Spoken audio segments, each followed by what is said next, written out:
We're not just witnessing change, we're standing at the very foundation of it. What we've seen so far is only the beginning. We haven't even entered the phase of rapid acceleration. The next 5 years are going to bring more transformation than all of human history combined.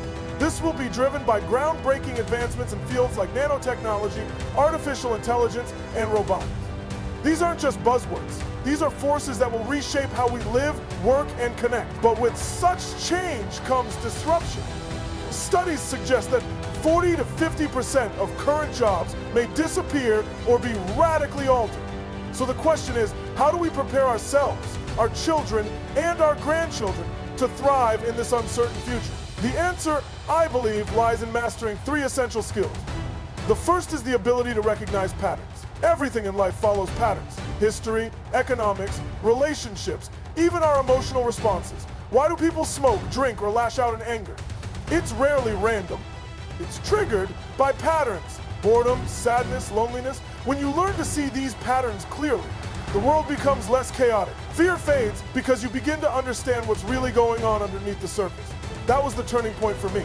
I dedicated myself to studying patterns, human behavior, market trends, even emotional triggers.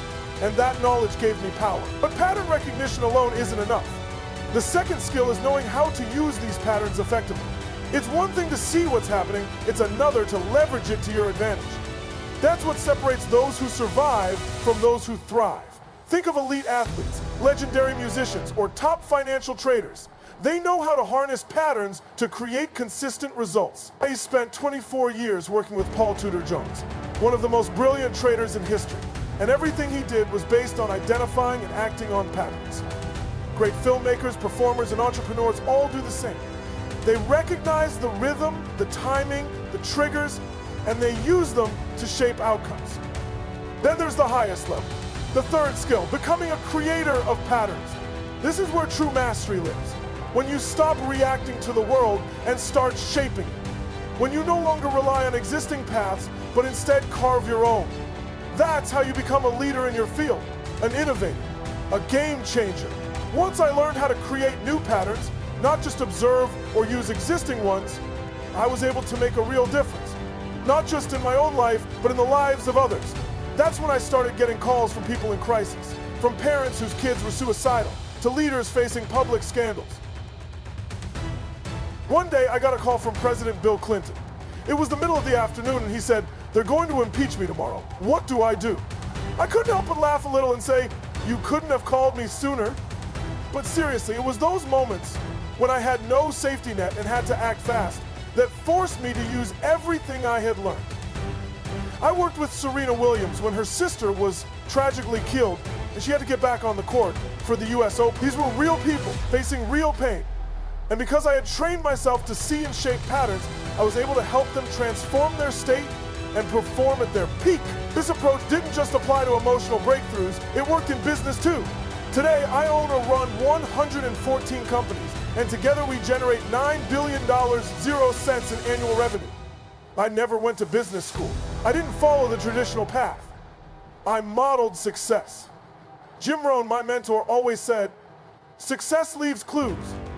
If someone has been successful for more than a decade, it's not luck, it's strategy. I studied those strategies, extracted what worked, and applied them. That's how I built financial tools and wrote books like Money, Master the Game, where I interviewed 50 of the most brilliant financial minds. The book became a bestseller because it helped everyday people make real changes. I did the same thing in the health field. I created Life Force after interviewing 150 of the world's top doctors and Nobel Prize-winning scientists in regenerative medicine. Most breakthroughs in healthcare take 17 years before they reach the average person. I wanted to close that gap. I wanted people to know what's possible with stem cells, exosomes, and other cutting-edge technologies. Right now, not decades from now, my strength is taking complex information, finding the patterns and presenting them in a way that's not just informative, but transformative. And here's the key.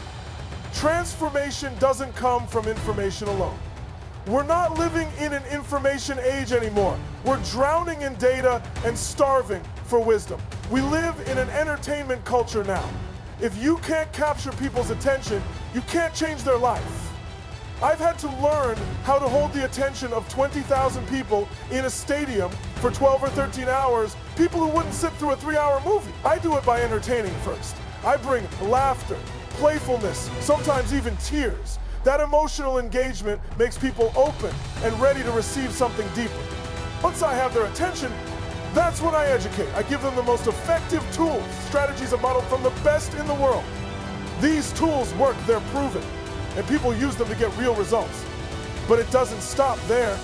The final step is empowerment. I don't want people to just hear ideas, I want them to use them. That's why my events involve practice with real people. By the time they leave, they're not just inspired, and this journey has ripple effects. One of my most touching moments was hearing from someone who struggled with speech as a child. They had done my Firewalk experience and read Unlimited Power as a teenager. That book changed their life. They were a top student, despite the challenges, and found hope in the belief that anyone can change their life with the right focus and mindset. That moved me deeply, and I want everyone to know, it's not where you start, it's what you choose to become. Some of the most successful people I've met came from pain. Pain can either break you or build you. It's not about having a perfect past, it's about creating a powerful future. That hunger to do more, be more, give more, that's what defines greatness. And it's our job not to let the worst moments use us, but instead to use them as fuel to become unstoppable.